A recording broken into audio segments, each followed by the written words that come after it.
Assalamualaikum warahmatullahi wabarakatuh. Kembali lagi bersama aku Dimas Kerua di channel kesayangan kita Dimas. Diskusi itu memang asik karena cuma di podcast ini kita akan bahas hal-hal seruan dari kacamata anak muda, dan cuma di podcast inilah kita akan menampilkan anak-anak muda berprestasi di Indonesia. Ternyata anak-anak muda ini di Indonesia ini banyak berprestasi juga, tapi jarang disorot gitu kan. Yang disorot itu kan yang enggak jadi tit gitu kan.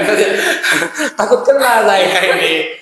Tapi sebelum itu teman-teman, sebelum kita mulai podcast kita hari ini, aku mau ngingetin teman-teman semuanya, jangan lupa untuk subscribe channel kita, karena tanpa bantuan dari teman-teman semuanya, podcast kita ini tidak akan berkembang, teman-teman semuanya. Nah, kali ini aku sudah ditemani oleh narasumber kita yang sangat luar biasa sekali. Udah ke luar negeri, ke Turki, ke It's My Dream. Kita sambut Dwi. Halo, gimana kabarnya Dwi? Baik, alhamdulillah. Iya, yang udah pulang ke Turki, It's My Dream. Not My Dream. Kamu tahu filmnya? Tahu. Atau kamu sering nonton? Gimana kabarnya? Baik ya, Wi? Baik, alhamdulillah. Dimas sendiri? Alhamdulillah, buruk sih. Enggak, baik banget. Jadi aktivitasnya dari tadi pagi apa? Dari tadi pagi kuliah. Sekarang sebenarnya masih kuliah, tapi dosennya libur. Dan disitulah letak kebahagiaan. Iya. Dan kesempatan untuk hadir di podcast ini. Luar biasa. Jadi teman-teman, Dwi ini kemarin melakukan exchange ke Turki. Benar ya, Wi? Benar. Turki ke... Sebenarnya pengen iri sih ya, karena itu It's My Dream ya. Di mana, Wi? Tempat balon udara itu loh. Kapadokia. Iya, itu. Soalnya menyebut tadi kayak takut lidah aku tuh keblek-blek gitu. Jadi biar Dwi aja dijelasin ya. Jadi gini nih. Kapadokia. Bukan. Jadi yang apa ya? NGO yang ngadain exchange ini tuh dalam rangka apa? Terus di sana ngapain aja? Pas Dwi melakukannya kemarin. Jadi sebenarnya tujuan komunitas yang mengadakan exchange ini, dia untuk meningkatkan skill para pemuda di visi misinya itu. Dan poin yang kami bahas di esai, kan kita disuruh buat esai tuh sebelum pergi, itu membahas mengenai SDGs.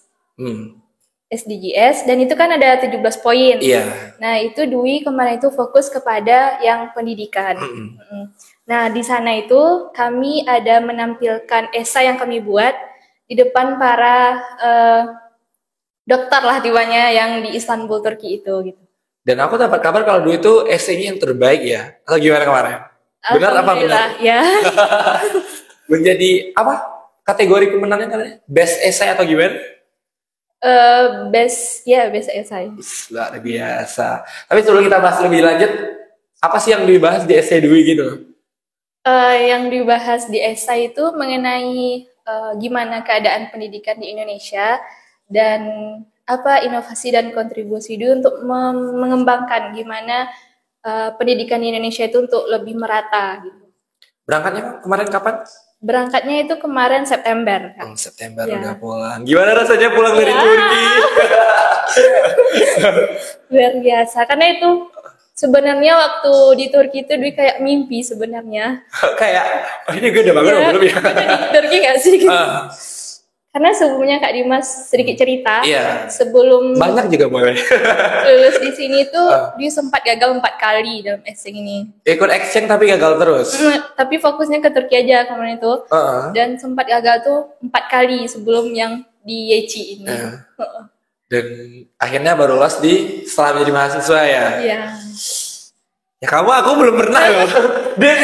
Ya kita aja belum pernah gitu. Turki. Gimana Wi? Kalau Turki itu yang pas pertama kamu nyampe, plung kakinya tuh gimana kayak? Indah banget, serius.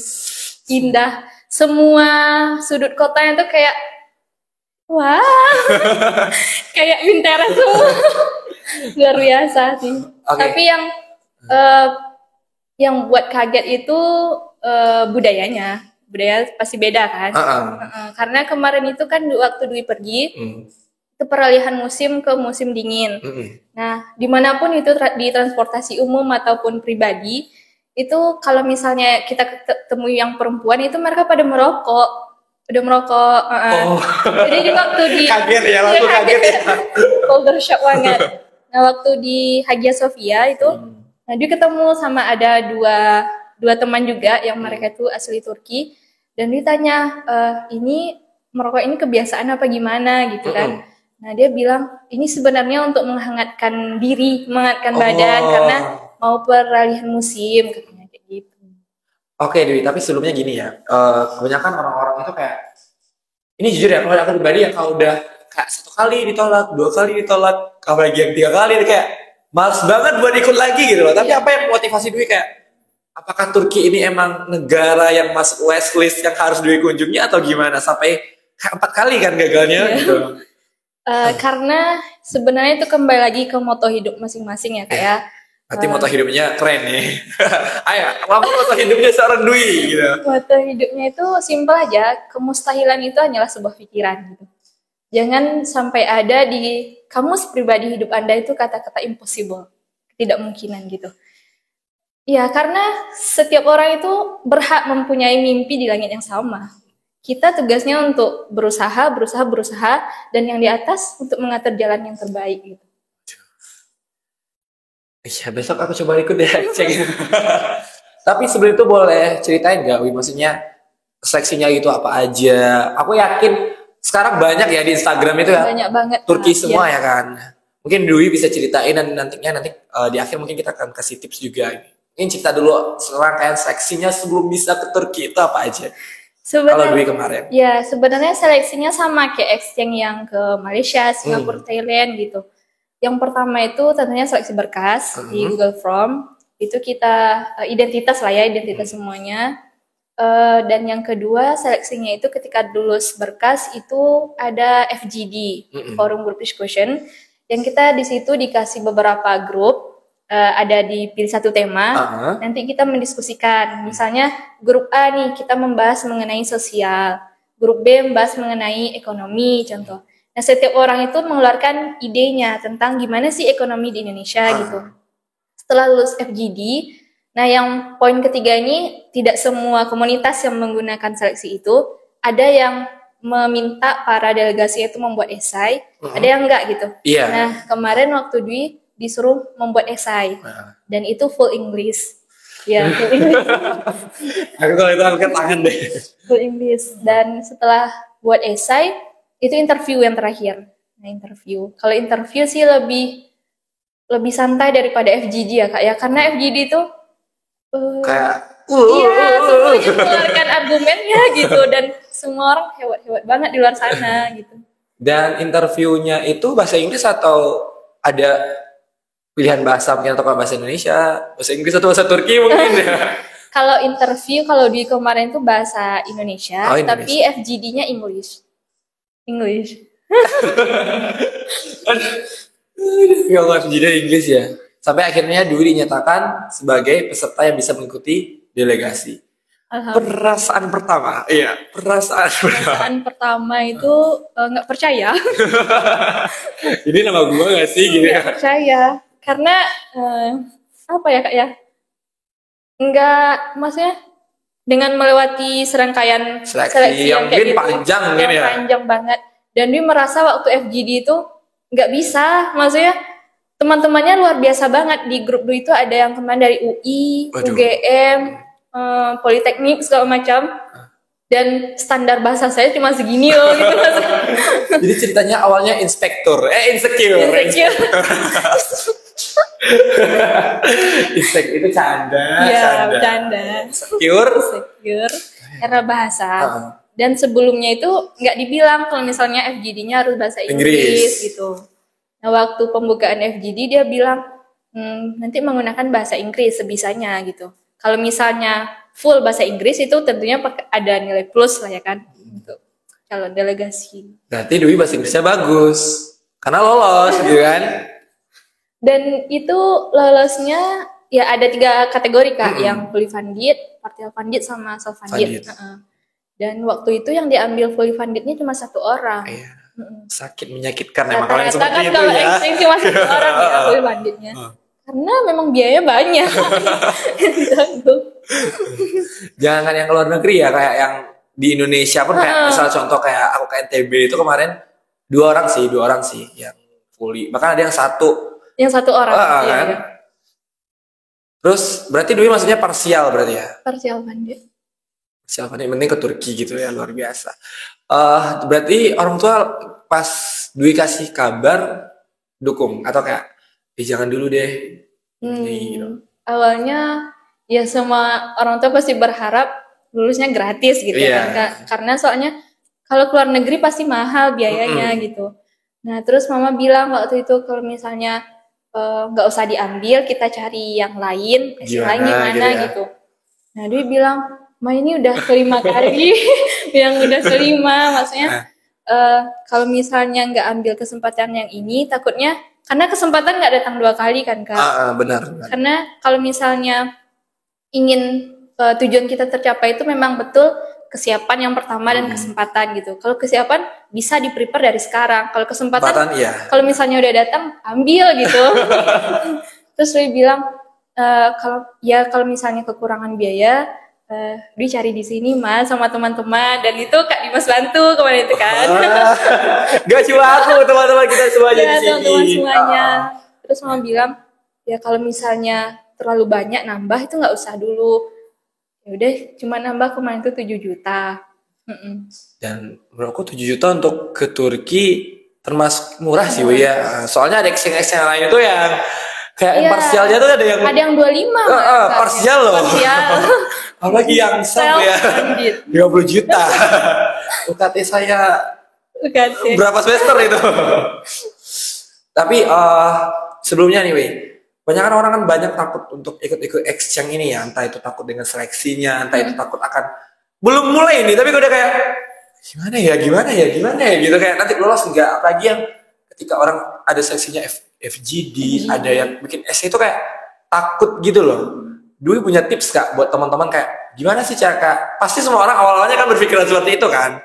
Gimana sih tips seorang Dwi waktu itu menghilangkan rasa-rasa bisa dibilang seuzon ya, seuzon kepada diri sendiri gitu. Karena sebelumnya itu kan kalau dia sebenarnya orangnya introvert ya Kak ya. Masa? Iya. Aku gak percaya. Iya. Saya tuh dulu itu sulit banget untuk beradaptasi. Nah, dia mengikuti salah satu exchange ini kayak untuk challenge diri sendiri, kayak kalau misalnya kamu di sini-sini aja, kamu akan berkembang gitu. Orang lain di sana tetap berusaha untuk melakukan langkah-langkah selanjutnya gitu kan. Nah, terus Papa juga pernah bilang waktu itu, jangan takut gagal, jangan takut jatuh ketika kita berproses, karena orang yang nggak pernah manjat lah yang nggak pernah jatuh gitu kata Bapak kan. Kalau misalnya jatuh dalam proses itu hal biasa, kalau misalnya gagal itu biasa gitu. Karena orang sukses itu bukannya mereka yang nggak pernah gagal, tapi yang berkali-kali gagal. Benar. Setuju sih sama Kak Dwi sih. Kemudian tapi sebelum ini deh, kita kan ke Turki nih kemarin kan, nggak boleh dong diceritain perjalanannya gimana gitu kan, biar orang-orang bisa merasakan kayak ternyata ke Turki itu gini, my dream gitu kan. Jadi perjalanannya itu total perjalanan Dwi sama event di sana kan 10 hari pulang pergi. Lama ya. Terus kemarin itu berangkat dari Soekarno-Hattanya pagi, dan perjalanan ke Turki itu 14 jam. Di pesawat. 14 jam. Sampai di sana itu udah malam. Udah malam sekitar jam 9. Jam 9 malam waktu daerah sana ya? Iya. Dan itu Dwi nggak ada paket Kak sama sekali. Iya. Kan kalau paket Indonesia nggak nyambung lagi ya di Turki. Nah, sampai di sana, hari pertama di sana itu langsung diajak historical tour. Kita ke Hagia Sophia, gitu kan, ke Blue Mosque, ke makam-makam semuanya, makam Al-Fatih semuanya. Dan itu selalu kayak kemanapun Dwi diajak, ini benar di Turki, ini nggak di Semarang lagi. Terus hari keempat itu kami ke Kapadokia. Nah, di sana waktu di Turki itu di Al-Fatih namanya, dekat sama Istanbul. Dari Istanbul ke Kapadokia itu 12 jam perjalanan pakai bus. Dan walaupun pakai bus tapi seru. Seru dinikmati. Terus hari ketiga sebelum pulang itu kami ke Istanbul, Turki, menampilkan esai yang udah dibuat ya di depan teman-teman. Nah itu groginya luar biasa Kak, maksudnya. Soalnya presentasinya pakai bahasa Inggris dan teman-temannya itu dari semua penjuru dunia, dari Mesir ada, India, Afghanistan, semuanya. Dan situ juga challenge diri sendiri sih, maksudnya gimana kita bisa beradaptasi sama mereka dengan kemampuan bahasa yang kita miliki gitu. Tapi alhamdulillah lancar kan? Alhamdulillah. Kalau misalnya nggak bisa bahasa Inggris, bahasa Arab, nggak bahasa isyarat. Ada bahasa isyarat.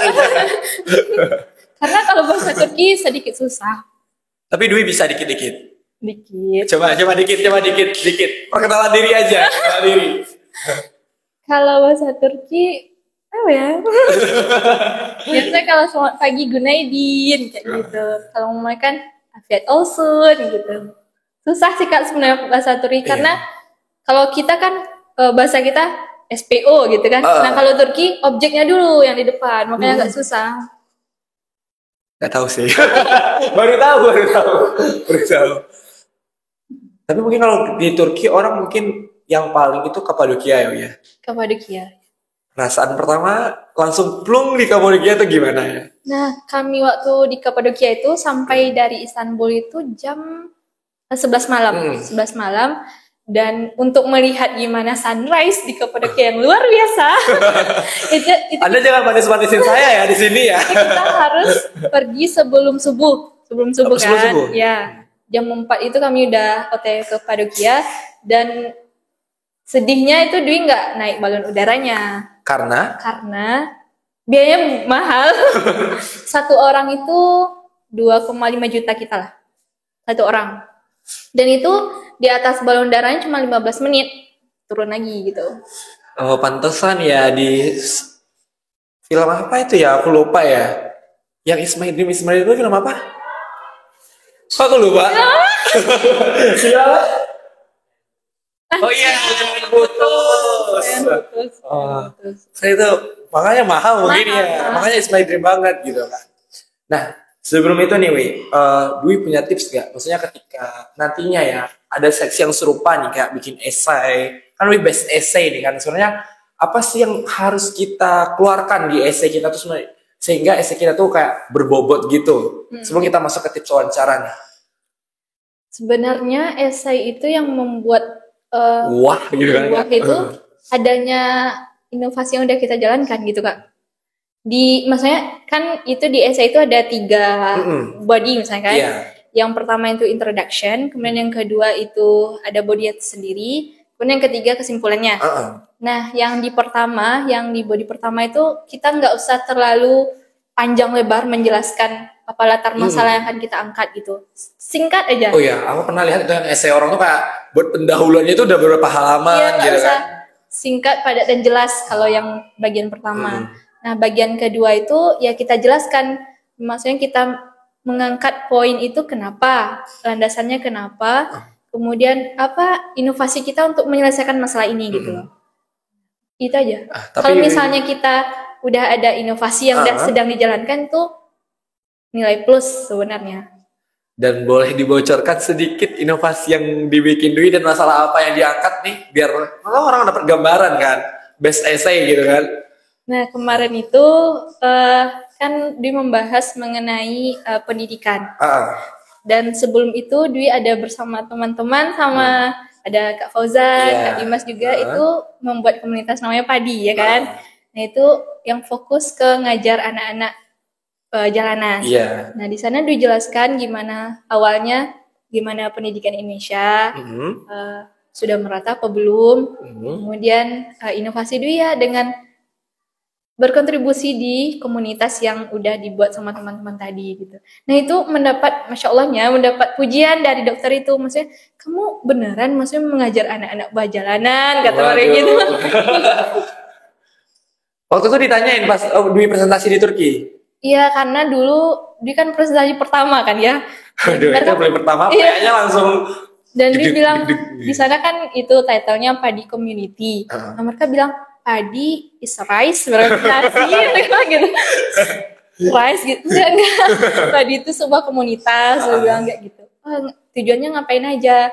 Ada ngajar sama berbagi. Terus mereka karena di presentasinya itu di sebuah komunitas yang mereka itu tujuannya sama kayak komunitas padi itu juga, tapi fokusnya ke mahasiswa. Mereka menampung mahasiswa yang berprestasi, kemudian gratis di asrama yang mereka sediakan gitu. Terus mereka bilang berbaginya dalam bentuk apa? Mereka bilang kan berbaginya ya berbagi makanan ke anak-anak gitu, sama atribut sekolah juga gitu. Gitu. Mungkin itu yang mungkin menjadi apa ya, Bu, yang menjadi base-nya ya, karena Wi bilang kan tadi kalau kita sudah berkontribusi di sana maka itulah nilai poin pentingnya kan. Nah, sedikit boleh di-spill nih, misalnya wawancara tuh kan kadang-kadang pertanyaan tuh sudah apa ya, nggak terduga gitu loh, kayak kita udah apa ini, tapi Wi yang pertama mungkin Wi bisa sebutkan di spill dikit lah, pertanyaan itu seperti apa sih gitu ketika wawancara exchange itu seperti apa? Pertanyaannya sebenarnya simpel tapi jawabannya ya nggak simpel. Pertanyaan yang pertama itu ya kenapa alasannya mengikuti exchange ini? Kemudian apa kontribusi setelah mengikuti exchange ini? Ngapain kita setelah melakukan exchange ini ya? Gitu. Nah terus kesibukan yang sedang dijalani sekarang itu apakah ada kaitannya dengan program exchange ini gitu? Karena kan ada exchange yang betul-betul fokus ke upgrade skillnya gitu, benar. Ada yang ke sosialnya gitu kan. Nah, apakah ada yang sedang dijalankan ini relasinya sama gitu sama kesibukan yang sedang dijalankan gitu. Itu sih Kak. Ada, berarti pantasan Dwi lolos sih. Karena aku tahu seorang Dwi ini seperti apa ya. Dwi ini kayak luar biasa sekali. Tadi dia bilang bahasa dia tuh dikit kan, tapi dia tuh bahasanya hebat teman-teman, keren. Bahasa Inggrisnya keren, bahasa Arabnya keren. Dwi berbohong di sini. Dwi ini bahasa Inggrisnya keren ya teman-teman. Jadi emang layak sekali sih menurut aku kalau kamu udah ke Turki kan. Walaupun itu is my dream, yang berkatnya kamu gitu kan. Tapi sebelum itu Wi, ada nggak pengen ngucapin terima kasih kepada siapa gitu atas? Pasti. Iya. Boleh. Ini ruangan terbuka sekali buat Dwi. Kalau ucapan terima kasih, Dwi mengucapkan terima kasih terutama untuk ke Allah SWT. Yang kedua untuk kedua orang tua yang udah mendidik Dwi sampai sekarang ini bisa berkembang seperti ini. Kemudian kepada teman-teman di sekitar Dwi yang selalu mensupport, walaupun itu Dwi sedang berada di titik terendah, tapi mereka selalu support, ayo gitu. Nah terus kepada keluarga pastinya, dan satu pesan sih untuk teman-teman semua, untuk kita melalang buana ke luar negeri itu sebenarnya ketika ada kesempatan itu ambil, jangan tolak karena kesempatan tidak datang dua kali. Karena itu udah ada dari pengalaman Dwi sendiri Kak. Sebelumnya itu di SMA itu Dwi pernah ngikut exchange ke Malaysia juga. Sebelum itu Dwi pernah nolak sebenarnya. Lolos nih tapi tolak gitu. Iya, karena itu gratis yang waktu itu dari pondok kan. Nah, waktu itu Dwi lagi kelas 5, lagi fokus ke organisasi organisasi sekolah. Nah, itu Dwi bilang ke mama, "Ma, ini ayo lulus dinyatakan ke Malaysia Singapura gitu." Terus mama bilang, "Nggak usah, nanti nggak fokus ke nilainya, maksudnya ke belajarnya." Terus Dwi bilang kalau misalnya nggak ambil sekarang, itu nggak tahu kesempatan kapan lagi. Ternyata benar Kak, setelah Dwi pulang dari Malaysia itu COVID.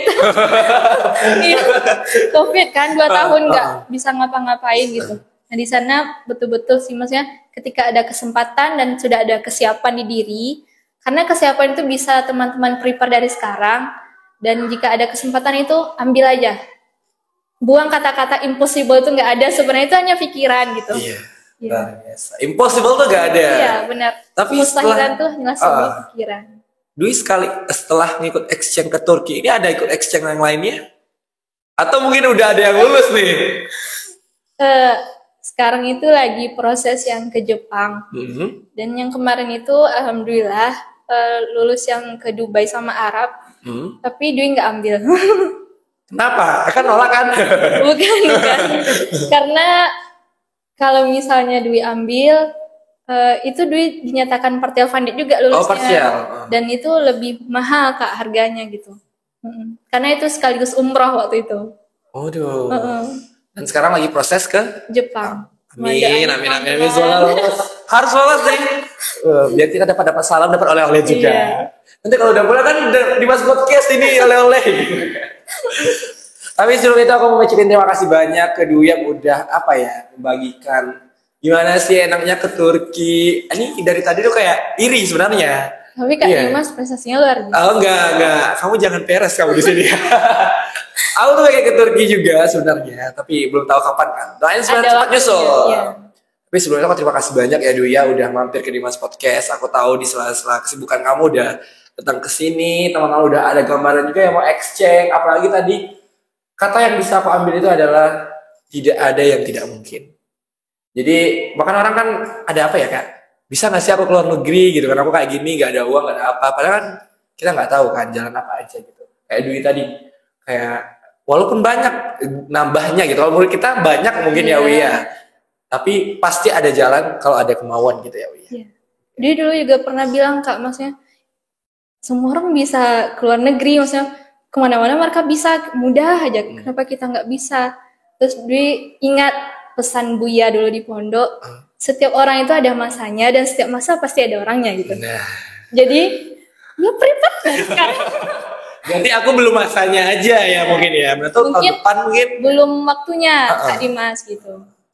Ya tapi luar biasa sih Dwi udah ngasih bocoran, udah ngasih tentang esainya ngapain aja gitu kan. Ini kalau teman-teman ikut exchange, insya Allah lulus, kita doain bareng-bareng ya biar lulus dan kita doain juga biar Dwi ke Jepangnya lancar. Amin. Semoga fully ya. Amin. Semoga fully dan akhirnya aku Dimas Khairullah dan Dwi Aktarini pamit undur diri. Assalamualaikum warahmatullahi wabarakatuh dan sampai jumpa.